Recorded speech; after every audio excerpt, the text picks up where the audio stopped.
fortunate to stay safe. But again, like I always mention, our number one priority is making sure safety and well-being of our student athletes. And, with everything that's going on, it's a consistent checkup. It's not just hey, once a month text. It's following up as often as we can because there's a lot of things going on in these young men's lives. You're not kidding. There's a lot of things going on. Obviously, we're dealing with COVID-19, not only in this country but around the world. And, of course, here in the United States, we're dealing with racial injustice and Black Lives Matter. And we're seeing the protests throughout the country, most of them being peaceful. And yesterday, the football team put together, along with other athletes and coaches from other sports, the Unity Walk, which I thought was absolutely tremendous. Can you tell us about the origin of this? How did it come about? And talk about the experience, Coach, of walking with your team and other athletes and coaches through the university or throughout the university to make the statement. Yeah, absolutely.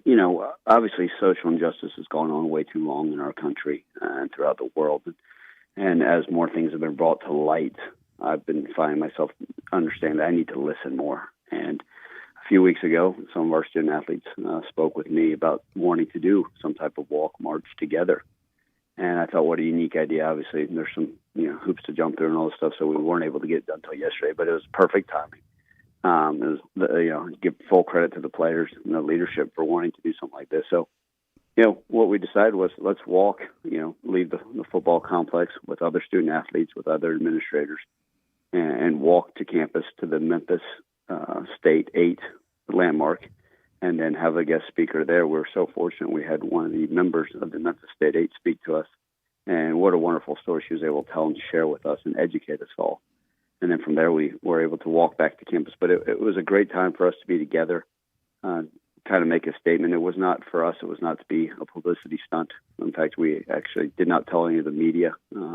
Right. And they happened to show up last minute because they caught wind of it. But for more, just our student athletes, us all being together, unified as one. I thought it was a great day for that.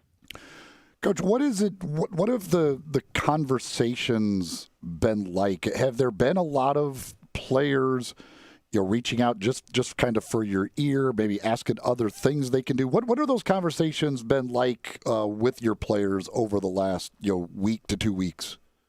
Absolutely. Yeah, we've had plenty of conversations. I need to do a better job and continue to have more. Like I told them, this is not an overnight fix. This is not one of those things. I need to do a better job as the head coach of listening, learning, and seeing what I can do to assist them. A lot of those conversations have been, hey, Coach, we trust you, we love you, which is a nice thing, but we want you to have our back and support us and help you use your platform to reach maybe a different audience. And I 100% agree with them. I will always have their backs and stand shoulder to shoulder with them. And so those conversations have been wonderful. I need to continue to have them. I need to continue to learn and educate myself and be there for them in any way, shape, or form. So it's been quite eye-opening for me, and I've got to continue to do a better job as a head coach and learning and listening and seeing what I can do to help. I think we'd all agree it's very important to have diverse coaching staffs, and certainly you have a diverse coaching staff, and many programs around the country do. And while there's still the argument about there's not enough black head coaches, certainly to have that diversity within your coaching staff is very important for the players. Yeah, I do truly think so. I mean, look, when I go to hire coaches, and we always heard the old adage, well, I don't see skin color. Well, I try to go hire the best coaches I can, and it's just those they're fantastic humans, and that's the first thing I look for. And regardless of skin color, love our coaching staff that we have here, and what we've been able to put together, and the relationships that we're trying to build with our young men. Some of our coaches are new, so it's been a little bit more difficult building relationships via Zoom. But I think the players know when you respect them, you care for them. That trust comes, and it comes over time, and then those relationships only get stronger and stronger, which makes having those conversations maybe a little bit easier, a little bit more opening. And then you guys speak about not having enough black head coaches. And when I coached in the NFL, 2 of the 3 head coaches I worked for were black head coaches, and a lot of them are the Tony Dungy disciple, and absolutely love Jim Caldwell and Leslie Frazier, 2 men that I consider great leaders of men, great humans, and friends. And I do think it's something that needs to be addressed, and we've actually had that conversation amongst our coaching staff as well, as what can we do to continue the development so people can be in a unique opportunity to be a head coach. course, and also in this, you've got your athletes back on campus and you're still dealing with the COVID-19 stuff. How have things gone as far as getting them back on campus? I believe Laird Veach said nobody tested positive. So how have things gone to this point? And then as you look forward and continue to deal with this thing, what are those conversations with with your players? Are there guys who are scared almost, or how do you kind of talk to guys about the COVID-19 stuff? Yeah, I think we're very transparent, like we always have been in our program with everything. I always like putting the stuff on the table, and I think the players appreciate that and being very straightforward. We try to educate them on this pandemic and the issues that it causes. Last night alone, we had a Zoom meeting and had the entire football program on there. We were educating them on, the process we can do, continue to remind them to wash their hands, social distancing, wearing masks. So those are things that, we try to educate them so that we can hopefully navigate through this. I tell them that what they do today, what they did yesterday, and what they'll do tomorrow may dictate, what could happen this season. It's obviously a year like any other, and we've got to continue to take the precautions. But, most of our guys are educated, smart young men that have an understanding of what's going on, but we got to continue to pour into them so they understand the severity of COVID. So right now, Ryan, what's going on? Obviously, the team's on campus. They got voluntary workouts. Are certain times where small groups are meeting with the strength and conditioning coach? What's happening right now? Yep. So we're in what we call phase one. This is through President Rudd, and Laird Veach did a fantastic job of, along with many of our rest of our administration, of putting together a plan for return to campus. And so currently, we're allotted really in groups of 10. So in our weight room, you'll never see more than, at this point in time, 10 student athletes in there voluntarily working out, and then also on the field. And so we've got it separated. So we're rolling all day long. Obviously, we, as a head coach and our position coaches, we're not allowed to be out there in the weight room with them. Right. But we know they're working hard. The kids are accountable and excited about the future of the program. And I don't think it's actually been approved or passed yet, but I don't know. But the kind of the calendar that they have come up with as the way of leading into camp and everything else. Do you like that? Do you think that works? Yeah, if I had my druthers, I'd say, hey, open it all up. Let me be around our guys. Look, you got to take precautions. And so really how they've broken it down, guys, is they've kind of got a voluntary and virtual activities phase right now currently proposed to go all the way to July 12th, okay? And then July 13th through the 23rd is what they're calling summer access, which is going to be very similar to previous summers where we're able to do, 2 hours of meetings per week. They're able to do 8 hours of weight training and conditioning. And then how it works from there is what they've proposed, which makes this a little bit unique, is starting on July 24th, going all the way to August 6th. Now, again, it depends on when your season starts, but assuming everybody's starting with that week one, I'm not talking about week 0 games in September 5th, we're really allotted what, I'm just referring to as OTAs, where you're able to do walkthroughs and meetings, and you get 20 hours. And so, we've got to navigate through the fact of our guys still have study halls at different times. Our guys still have assessment periods. We're still going to need to strength and conditioning, but it's unique because they've added almost a 2-week prior to training camp deal. Now, what makes this all interesting is the University of Memphis has started school 2 weeks earlier than it was normally going to. So we've lost 2 weeks of training camp. Oh, wow. But we'll be fine and we'll prevail. We got tough-minded young men that understand that we've got a lot of business to do. Brian, is the indoor facility, I'm sure it's either completed or near completion, will it be a virtual ribbon cutting ceremony? Yeah, I believe there's going to be an unveil here shortly this week. Again, I'll leave that up to the powers that be at the university, but it is darn near completion. We're getting close. Every day you see, one more thing, but like they always say about all those projects, you get about 90% done. It's that last 10%. Right. Eventually the punch list and all that. Anybody that's been in a new home or moved into something, it's always like, oh, gosh darn. But it's a beautiful, beautiful thing. Like I said, it's credit to all those that came before us, and thankful to the donors that were able to do such a wonderful deal. It's absolutely amazing, breathtaking. Our current players are going to be so excited to get in there, and it's going to be a great recruiting tool for many years. Bringing a guy who covered the NBA for a couple of decades or more. That is Ron Tillery, the former only beat writer the Grizzlies have ever known. You did it all those years. Now we've had how many guys who've had the gig since you left? Quite a bit. I think it was your last guest, and now they have a temp. So I would say I did 17 of the 19. There you go. All right, Ron, tell me this. Do you believe we'll have this get-together in Orlando with a bubble? And the way that Adam Silver has put this together, will that really happen July 31st? And should we?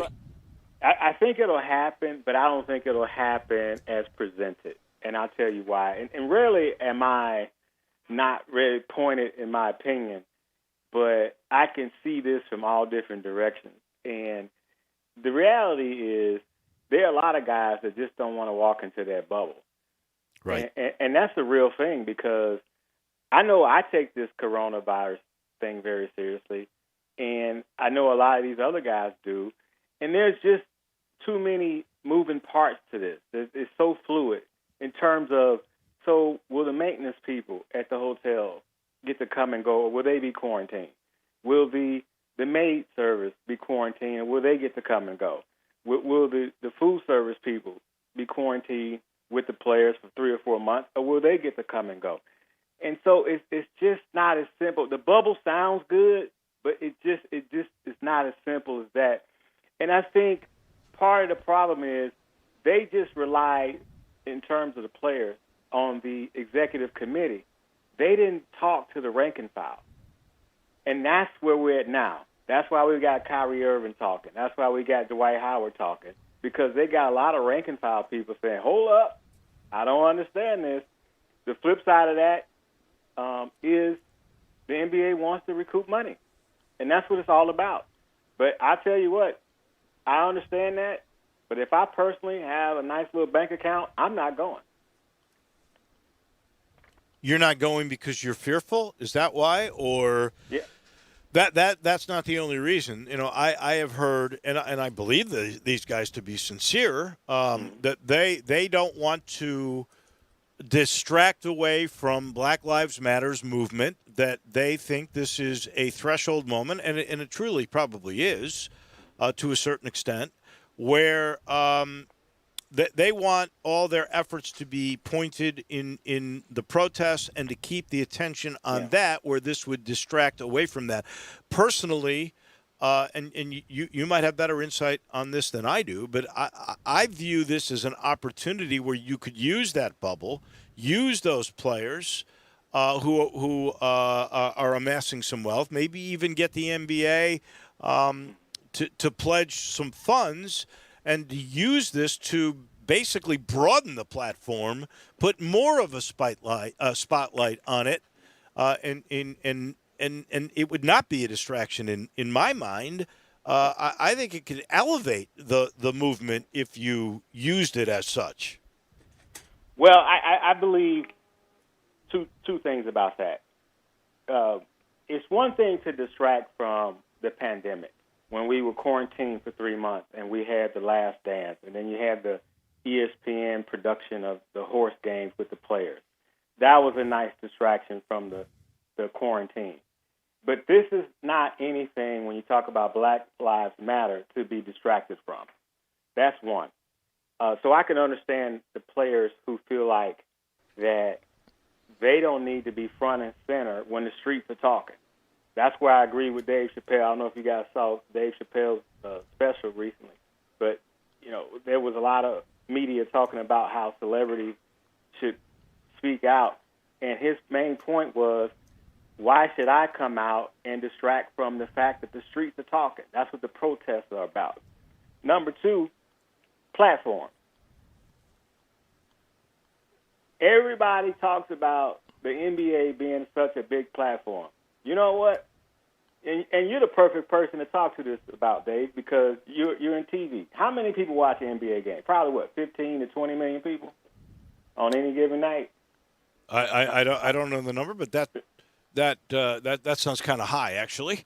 Yeah. Okay. So good. So what I did was I said, let me go see how many people follow LeBron James on Twitter. And I don't do anything but Twitter. I don't do Instagram. I don't do Facebook. But I went to Twitter.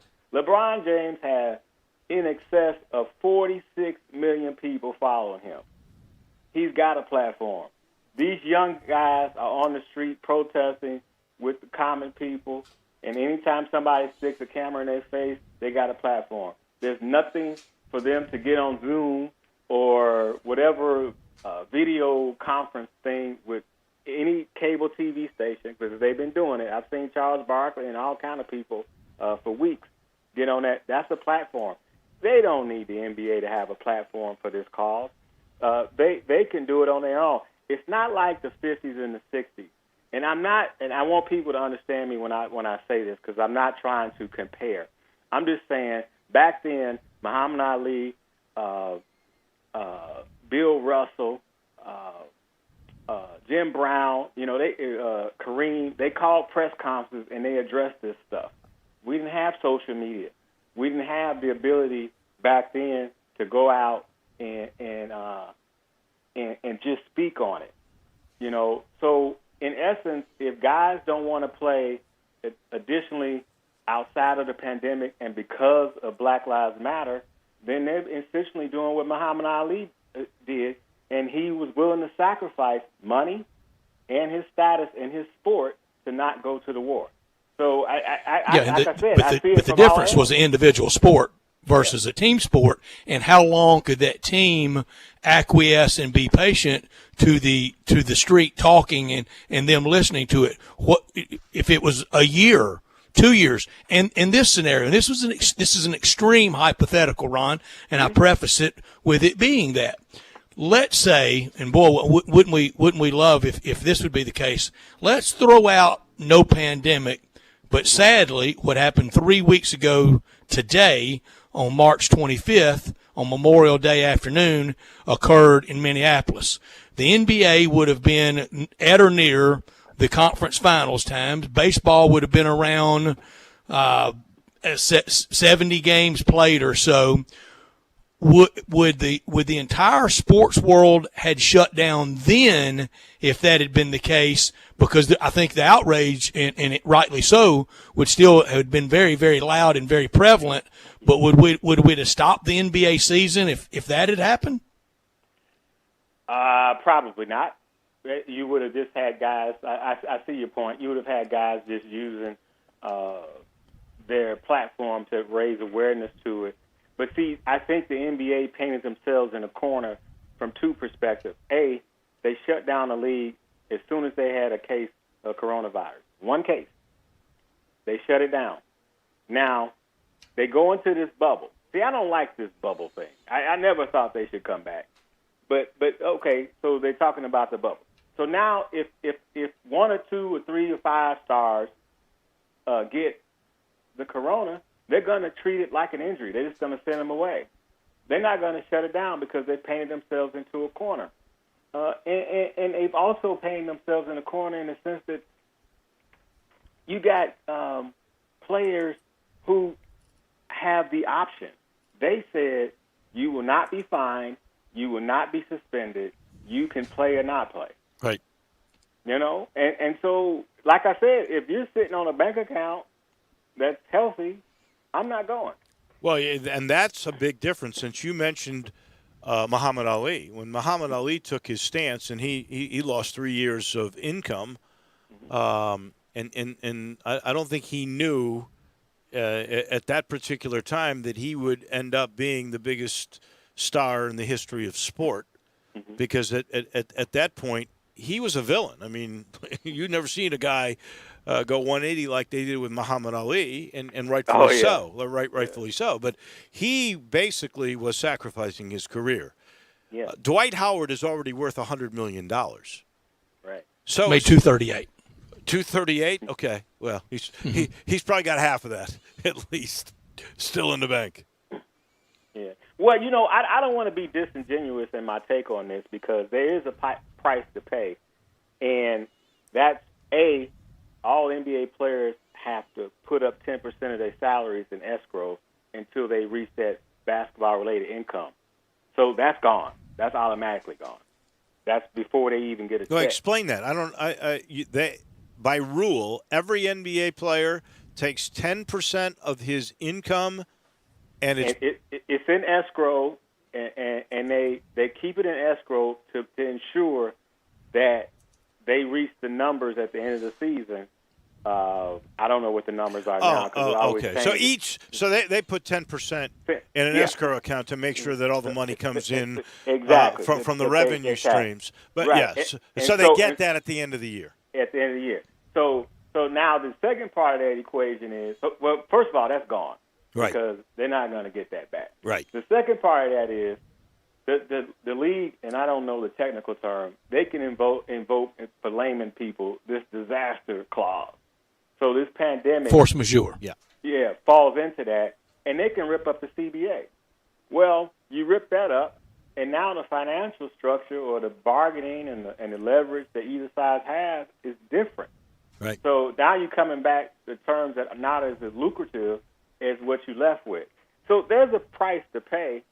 I just see it from both sides. I understand the league wants to A, recoup money, and B, wants to move forward so the league is healthy financially. But I can also understand individuals wanting to make their own decisions about whether they want to continue in this atmosphere. And I just think there's just too much unknown about the bubble. We get these drips and drabs from ESPN and Yahoo and The Athletic about what the league is talking about, but the league has not been very clear to the public and apparently not to the players about how this bubble is going to look. Great point, Ron. Yeah, they have not been clear, and they have not been clear from on high, from Park Avenue, and they haven't been clear at the 30 teams. I can't believe there hadn't been a statement, maybe not a formal presser, but a statement from each team on how they're going to do the redistribution of season ticket money. Exactly. And that's another thing. If I'm a season ticket holder, they go into the bubble. I want my cash. Are you keeping my money? You're not going to see a home game, And let's be clear, it was never going to be fair or just or make everybody happy, however they came back. But at the same time, I hear some people talking about, well, you got people who serve in the military that go overseas and they leave. They signed up for that. This is not what these guys signed up for. Think about it. A lot of these kids That's in right. the NBA today or in the NFL and sports in general have been identified as being stars when they've been 15, 16, 17, 18 years old. They have been in a bubble, their own personal bubble, their whole life because they're not well adjusted. And then you ask them just to go, and I don't see a lot of them being cool with that. I think you're right about that. I think a lot of the trepidation about this is being in that bubble, not getting to leave Disney, having to be in the hotel with all your guys the whole time for at least half the time because you got the 8 games in the first round. You're not going to have your family there. Now, it's to the best of my knowledge, I thought the Disney people, like the restaurateurs and the maid service, they all had to be in the bubble too. So they're giving up. I don't know if Disney's upping their money or whatever it was, but I thought they had to be in the bubble the whole time, even though they could not have contact. I read somewhere where a maid at the hotel could never be in the same room with the NBA player, even though I think they're going to be in the bubble. But the bubble, you're right, the definition of the bubble for all sides has not been clearly spelled out. Now, maybe the NBA knows, and they just haven't given it to all of us yet. Yeah. And then to add on to your point, Dave, so will those people be tested every other day like the NBA players? I don't know. That's a good question. That one I don't know the answer to. I mean, see, there's just so many. It's so fluid. There's just so many moving parts to this thing. Do you think a champion gets crowned? Well, I don't think it's necessary. I'll answer it that way, and I'll tell you why. It's not unprecedented. You guys are baseball guys, just like I am. 1994, it was a labor dispute in MLB, and they just didn't have a World Series. Who hardly even remembers that? I do. But that was the whole point, or part of the point last night in Long Gone Summer. How McGuire and Sosa in '98 brought baseball back from that debacle. People were down on baseball, and they brought them back.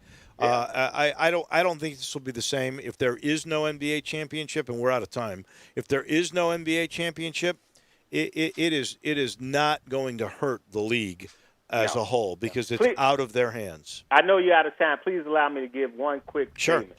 I want to give props to Mavericks owner Mark Cuban.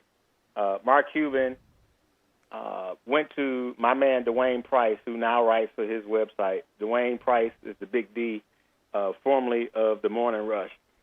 I remember him. And he asked Dwayne how he help contribute to black journalists who are disproportionately affected by this whole epidemic, the pandemic, the Black on Lives Matter. For instance, in Pittsburgh, they removed black reporters from reporting on the protest because they felt like that they weren't qualified to do it, and they put majority white reporters on the coverage, which is silly. But when you have these layoffs, because there's not a lot of black reporters in these jobs, disproportionately laid off. Well, anyway, he had the conversation. He donated $100,000, Mark Cuban, to the National Association of Black Journalists to help people who are affected by this whole thing. And I'm saying that story to say this. It helps to listen. He went to a 65-year-old, well-established journalist who now works for him and got some advice and followed through with it. I remember when Lionel Hollins was hired as the head coach of the Memphis Grizzlies, because I knew him for over a decade as an assistant and I got close to him, I was brought into the offices of the Commercial Appeal, and I was asked if I could cover the Grizzlies. If you can imagine, this is a true story. And I was thinking to myself, well, why couldn't I? And this is why people talk about systematic racism. Do you think they asked the guys who were covering the Tigers about whether they could cover Josh Pastner once he elevated from an assistant coach to the head coach? Hell no. So this stuff does matter. I want to applaud Mark Cuban for being at the forefront of a lot of these issues, not just the one I spoke about, but a lot of other things that are systematic that he's trying to help change through the Mavericks. Everybody wanted to hear about what Penny Hardaway had to say about the unrest, but what does Robert Perry have to say? What does the head coach of the Grizzlies have to say? What does their upper management have to say? Have we heard from them? No, we have not. And Ron Tillery, let me say this because we are way over. Anytime you want to make a statement, you've got an open invitation to be on this show. Well, you know I love you guys, and I certainly appreciate you always giving me an opportunity. Thank you. Thank you, Ron. All righty. We are back in just a minute with a wrap of hour number 2 of this Monday edition of Sports Time on Sports 56 with Wallow and Stats. Broadcasting from the Family Leisure Studio, we are Sports 56. Start with Anderson, Jones, and Barrett. Congratulations. Have we got an O-lineman here? Did he come out? We got a quarterback. Guys, we'll see. He was pretty big coming out, but he has not gotten that much bigger. He's actually a rarity in the Jones household. He's in the 29th percentile right now in weight. So, but I have a feeling he'll catch up pretty fast. Oh, that's great. That I tell you, that is wonderful. The Jones brothers are going to populate Alabama football for many years to come, aren't they, Barrett? We definitely got a few. Harrison's actually about to have his second child. I know. Probably tomorrow. So there's a lot going on. Your dad must be in heaven. He is. They've gone from 1 to 4 grandkids in about a 4-month period or something. So it's been pretty fun for them. Man, I bet so. Barrett, how's the sleeping pattern? Everybody doing well? Katie doing well? We are, man. Those first few weeks are touch and go. Yeah. You know, when you wake up in the middle of the night, you learn that you're not always as patient as you are at other times. You know, when it's 3 a.m. and the baby's crying again. But it's definitely. I feel very blessed to have a great woman. And she's helped me out. I don't know how. I wouldn't have no chance without her. So I'm very, very grateful. And it's been really fun. And now he's sleeping great. So it kind of feels like you're a new man. All of a sudden, you get 8 hours of sleep one night after getting a lot of segmented sleeps, and you feel fresh and ready to roll. That's terrific. That is terrific, Barrett. Has this been harder than Scott Cochran in off season? Oh, it's just different. It's just a lot different. It's that was something you could control a little bit more, and this is something that you just have to realize that what. Sometimes, even though that baby has food and he's changed, and he should be happy, and he's just not right now, and there's nothing I can do about it. So it's been a good exercise of focusing on controlling the things you can control, and letting everything else go. So no, but it's honestly been so much fun. I feel like I'm talking about the negatives. It's been a blast, and as frustrated as you get, and then he looks at you, and all of a sudden all that goes away, and you forget everything, and you feel blessed. Sleep deprivation is tough. In that first year, I'm not going to lie to you, Barrett. I've been through it a couple of times. You do get that smile, but wait till they're like over a year and a half, and they really know who you are. That's when it's a ball. It's a lot of Barrett, work right now. And, Dave, you had back-to-back in how many months? 17? 16 months apart, yeah. Try that on for size, Barrett. That's tough. Yeah, I don't think so. That probably wouldn't fly in our household. So we're probably going to wait a few more months than that. But who knows? We're actually doing it happen pretty close together. But that's 16 months. That's kind of pushing it. That's work. It really is. That's like twins. That's right. So I'm sure you must have talked to some producers or something along the line. What kind of preps are you making for what we hope will be college football season? Yeah, I mean, there's a lot of rumors out there as far as what that'll look like, and what the season's what's gonna happen. And I hear rumors here and there. Nothing concrete yet. My contract actually was up in May, and so kind of in a holding pattern, trying to figure out what's going to happen until then. But I mean, all intents and purposes, everybody I talk to seems very positive, and it's hard to imagine a world without football. So I kind of think we'll get this all worked out, and I think we already are starting to get it worked out. I mean, the players are back on campus; they're training.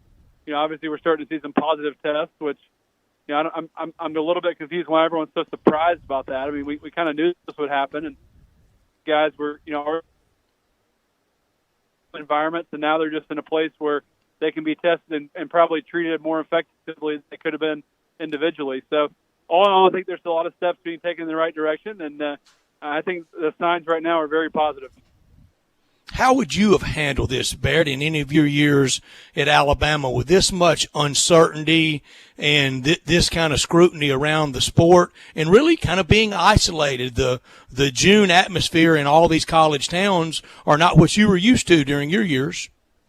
No, they're not. No, it's definitely very different. I obviously can't say exactly how I would handle it, but I think I really would want to play, and I think that's how most of the guys will be, is that they're going to want to play. I mean, obviously, there's a lot of data out there, but I think pretty much one thing that's pretty much universally agreed on is that, especially for those kind of guys with those type of bodies, that they're probably not at a huge risk for serious ailment should they get it. So I think most guys will kind of consider the risk being worth it, and they'll do what they have to do. And what that looks like is kind of still be determined. And how they're going to, you've probably heard about the Ohio State, pledge that they're going to kind of stay away from people. There's all kind of different methods and theories on what that's going to look like for different players. But, obviously you got to be careful, but also, I was a college player once too. I know the level of carefulness, and maybe I'm a little suspicious, I guess, just upon how quarantined maybe some of these guys will be. But again, I mean, I just go back to the fact that, and it'll be more public now because there'll be so much more testing that's going to be happening. But look, the reality is, I mean, I do think that, most of these guys are much safer in the atmosphere they're in with the team, with the kind of medical treatment they have, with the kind of testing they have, versus if they were, all apart in their hometowns. That's just the reality, because I would imagine a lot of these guys, if they're like most of the college kids I know and most of the ones that I knew when I played in college, they probably weren't being too careful in their hometowns even before this all started, Well, we've seen that. Your alma mater, they came back, and what was it, 5 players that had tested positive because they were not under that regiment that they would be. The question that I have is once we're all together, like the University of Memphis is now, they came back with 0 positive tests. And they were out walking a protest thing yesterday. Now most of them had masks. I think they tried to social distance, but the key in my mind to the future of the college football season will be once they're all together for several weeks.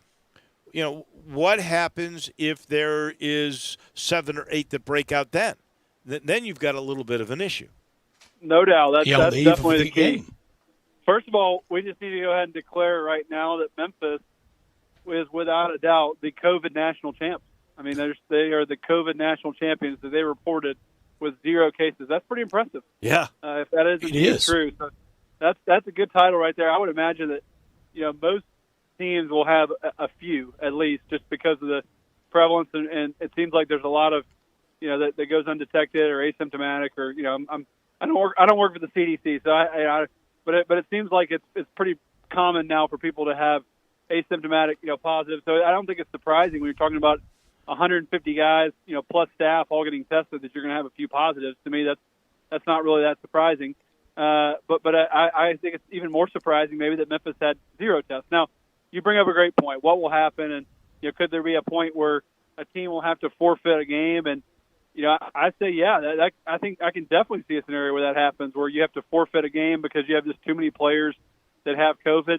But look, I just think if we want to have a season, that's something we're going to have to take. And I get the whole, what if the, offensive line gets it? And, but that's, again, I think testing is going to get better and better. We have, at least probably 2.5 months before, we're really talking about a season, right, where we have to be talking about forfeiting games. And so, hopefully the testing capacity and just the speed which we can get the test back will be faster and faster. And so we can find out, which one of these guys has it and who he spread it to and isolate those people and hopefully not spread it. And that's really, I think, at this point, that looks like the best option.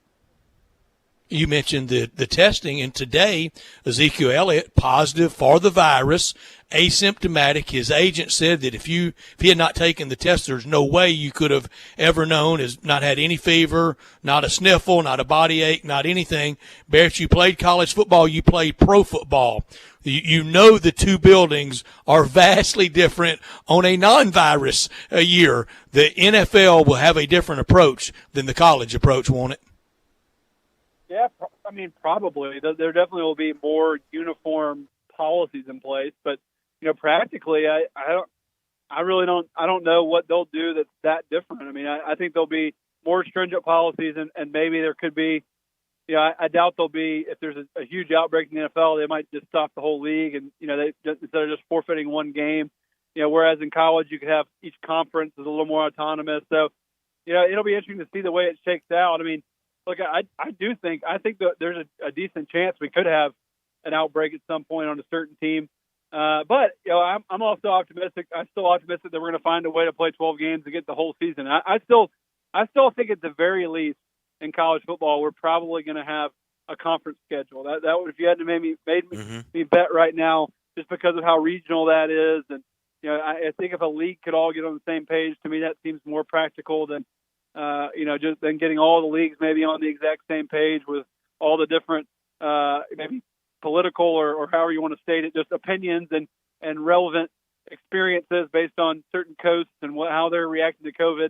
But I do think it seems like we'll probably get at least conference play in some conferences as of right now. I feel more confident in that myself. Some of the early games that are non-conference are long-distance traveling games. Those might not happen for pandemic reasons. I think if you can only play 10, 20% of your capacity, there's a revenue stream. You might want to be very careful about your budget as well.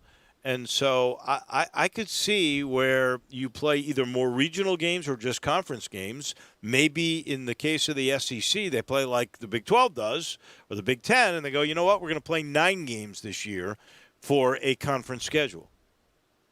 Yeah, that would be very interesting. And, I guess we are deep in the heart of the South, so I guess a lot of SEC fans, I've already heard them say, as long as the SEC plays, then we'll have a true national champion.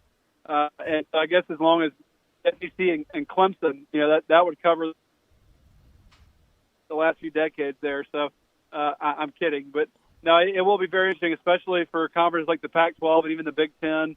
To kind of see how some of these conferences really start to react. But I think the positive sign is getting the guys there. I mean, that you have to get the guys there to start working out and training, because if they weren't there by at least July, then you're looking at serious danger. But right now, getting the guys there is a great first step, and it gives you a chance to start on time. And I'm not ready to write off those early games. I've heard that a lot, but again, I mean, I still just think they're going to find a really safe way to do it, and with the medical personnel they have, I think that generally guys are better off being at their facilities than they are being at home.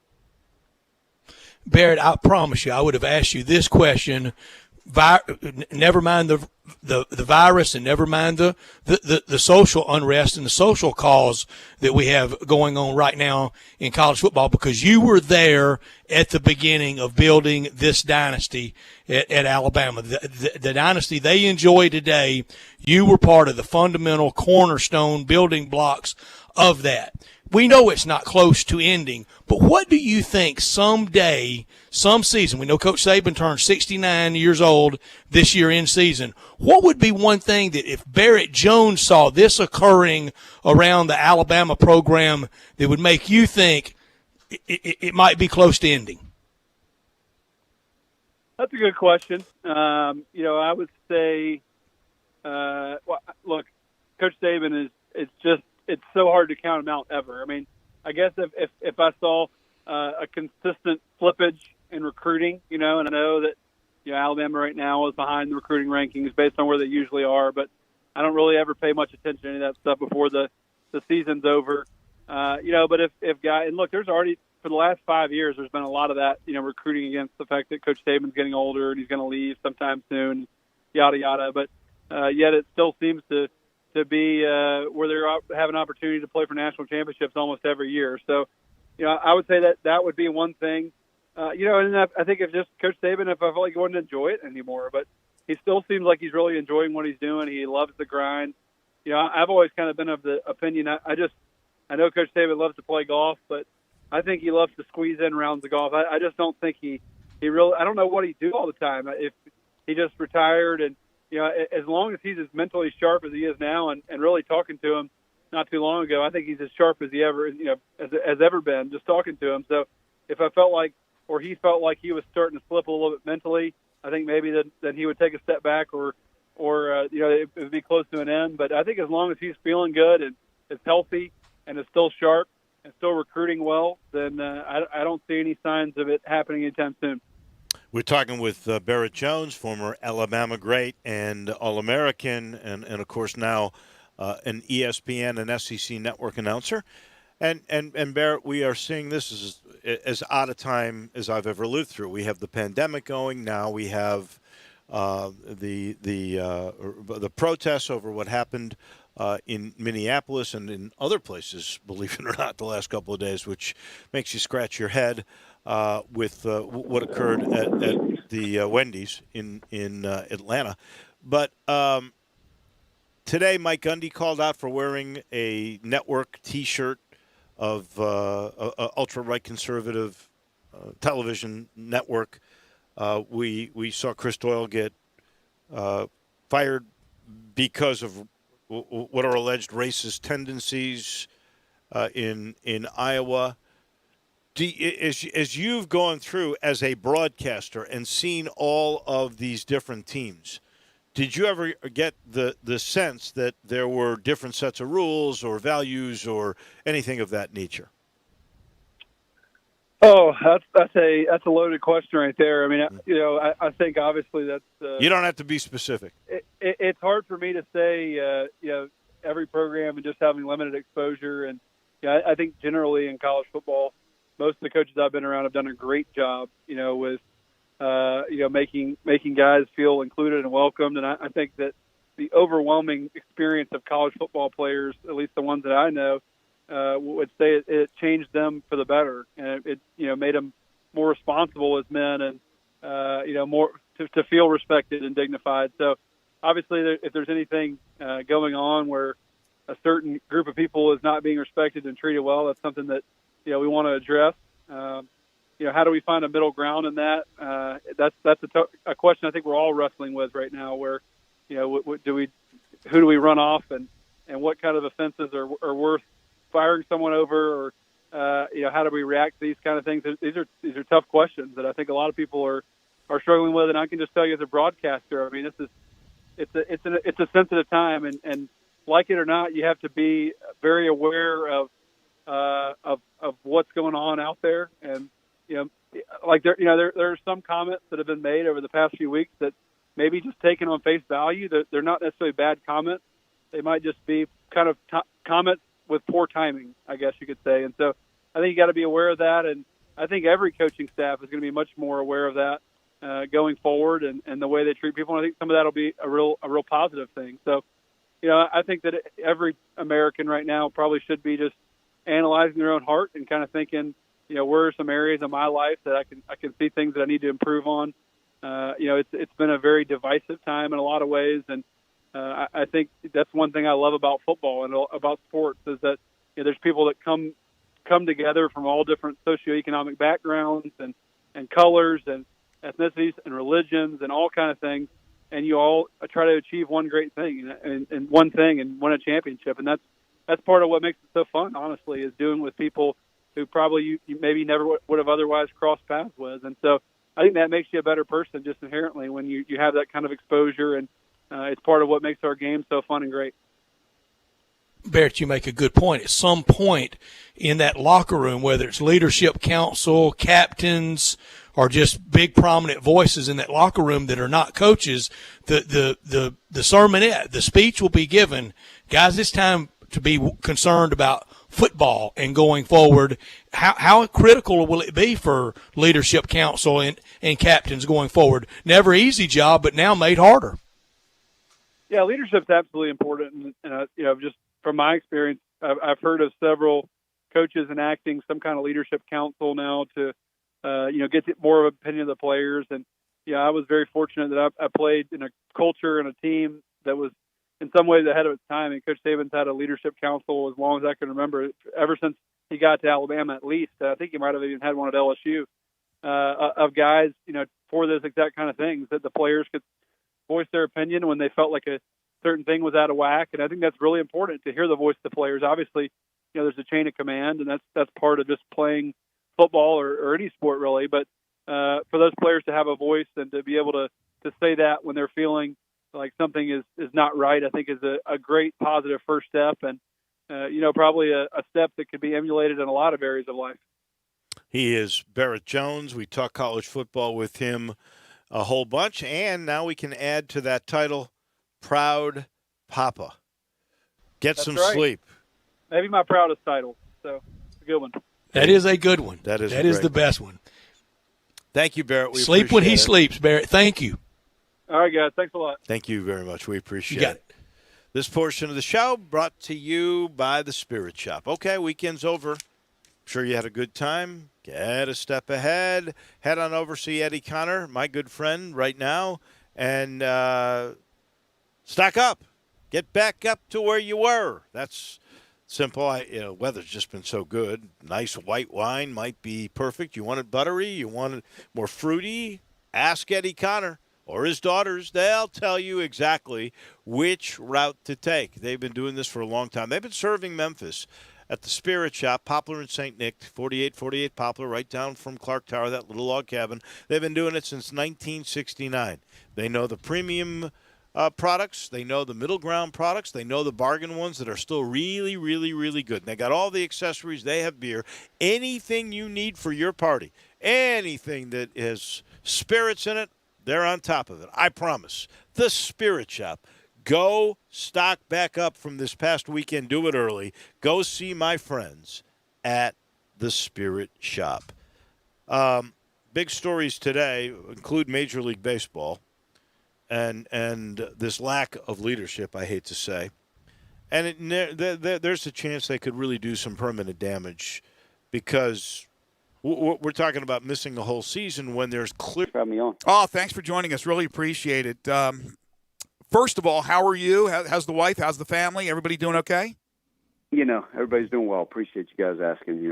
We've been fortunate to stay safe. But again, like I always mention, our number one priority is making sure safety and well-being of our student athletes. And, with everything that's going on, it's a consistent checkup. It's not just hey, once a month text. It's following up as often as we can because there's a lot of things going on in these young men's lives. You're not kidding. There's a lot of things going on. Obviously, we're dealing with COVID-19, not only in this country but around the world. And, of course, here in the United States, we're dealing with racial injustice and Black Lives Matter.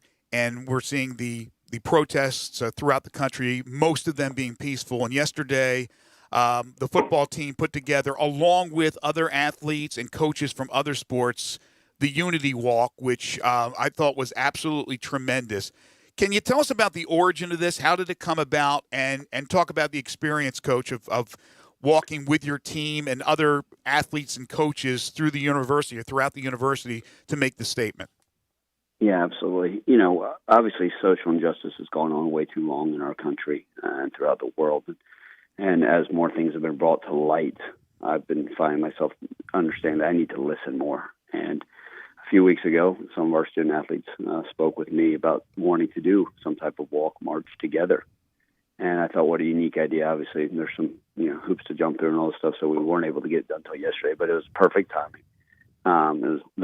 Give full credit to the players and the leadership for wanting to do something like this. So, what we decided was let's walk, leave the football complex with other student athletes, with other administrators, and walk to campus to the Memphis State 8 landmark, and then have a guest speaker there. We're so fortunate we had one of the members of the Memphis State 8 speak to us, and what a wonderful story she was able to tell and share with us and educate us all. And then from there, we were able to walk back to campus. But it was a great time for us to be together, kind of make a statement. It was not for us. It was not to be a publicity stunt. In fact, we actually did not tell any of the media. Right.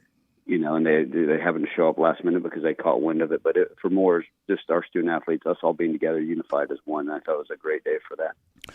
Coach, what is it? What have the conversations been like? Have there been a lot of players reaching out just kind of for your ear, maybe asking other things they can do? What are those conversations been like with your players over the last week to 2 weeks? Absolutely. Yeah, we've had plenty of conversations. I need to do a better job and continue to have more. Like I told them, this is not an overnight fix. This is not one of those things. I need to do a better job as the head coach of listening, learning, and seeing what I can do to assist them.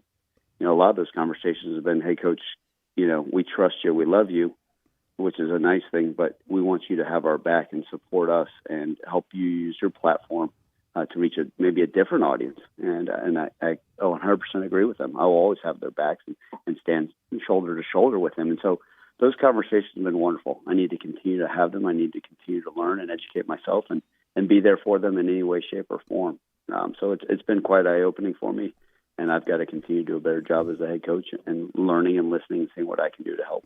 I think we'd all agree it's very important to have diverse coaching staffs, and certainly you have a diverse coaching staff, and many programs around the country do. And while there's still the argument about there's not enough black head coaches, certainly to have that diversity within your coaching staff is very important for the players.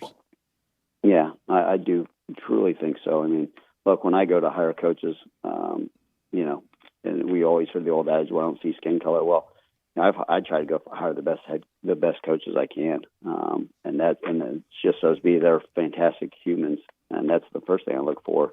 And regardless of skin color, love our coaching staff that we have here, and what we've been able to put together, and the relationships that we're trying to build with our young men. Some of our coaches are new, so it's been a little bit more difficult building relationships via Zoom. But I think the players know when you respect them, you care for them. That trust comes, and it comes over time, and then those relationships only get stronger and stronger, which makes having those conversations maybe a little bit easier, a little bit more opening. And then you guys speak about not having enough black head coaches. And when I coached in the NFL, 2 of the 3 head coaches I worked for were black head coaches, and a lot of them are the Tony Dungy disciple. And absolutely love Jim Caldwell and Leslie Frazier, 2 men that I consider great leaders of men, great humans, and friends. And I do think it's something that needs to be addressed. And we've actually had that conversation amongst our coaching staff as well, is what can we do to continue the development so people can be in a unique opportunity to be a head coach. Of course, and also in this, you've got your athletes back on campus and you're still dealing with the COVID-19 stuff. How have things gone as far as getting them back on campus? I believe Laird Veach said nobody tested positive. So how have things gone to this point? And then as you look forward and continue to deal with this thing, what are those conversations with with your players? Are there guys who are scared almost, or how do you kind of talk to guys about the COVID-19 stuff? Yeah, I think we're very transparent, like we always have been in our program with everything. I always like putting the stuff on the table, and I think the players appreciate that and being very straightforward. We try to educate them on this pandemic and the issues that it causes. Last night alone, we had a Zoom meeting and had the entire football program on there. We're educating them on, the process we can do, continue to remind them to wash their hands, social distancing, wearing masks. So those are things that, we try to educate them so that we can hopefully navigate through this. I tell them that what they do today, what they did yesterday, and what they'll do tomorrow may dictate, what could happen this season. It's obviously a year like any other, and we've got to continue to take the precautions. But, most of our guys are educated, smart young men that have an understanding of what's going on, but we got to continue to pour into them so they understand the severity of COVID. So right now, Ryan, what's going on? Obviously, the team's on campus. They got voluntary workouts. Are certain times where small groups are meeting with the strength and conditioning coach? What's happening right now? Yep. So we're in what we call phase one. This is through President Rudd, and Laird Veach did a fantastic job of, along with many of our rest of our administration, putting together a plan for return to campus. And so currently, we're allotted really in groups of 10. So in our weight room, you'll never see more than, at this point in time, 10 student athletes in there voluntarily working out, and then also on the field. So we've got it separated. So we're rolling all day long. Obviously, we, as a head coach and our position coaches, we're not allowed to be out there in the weight room with them. Right. But we know they're working hard. The kids are accountable and excited about the future of the program. And I don't think it's actually been approved or passed yet, but I don't know. But the kind of the calendar that they have come up with as the way of leading into camp and everything else. Do you like that? Do you think that works? Yeah, if I had my druthers, I'd say, hey, open it all up. Let me be around our guys. Look, you got to take precautions. And so really how they've broken it down, guys, is they've kind of got a voluntary and virtual activities phase right now currently proposed to go all the way to July 12th, okay? And then July 13th through the 23rd is what they're calling summer access, which is going to be very similar to previous summers where we're able to do, 2 hours of meetings per week. They're able to do 8 hours of weight training and conditioning. And then how it works from there is what they propose, which makes this a little bit unique, is starting on July 24th, going all the way to August 6th. Now, again, it depends on when your season starts, but assuming everybody's starting with that week one, I'm not talking about week 0 games in September 5th, we're really allotted what, I'm just referring to as OTAs, where you're able to do walkthroughs and meetings, and you get 20 hours.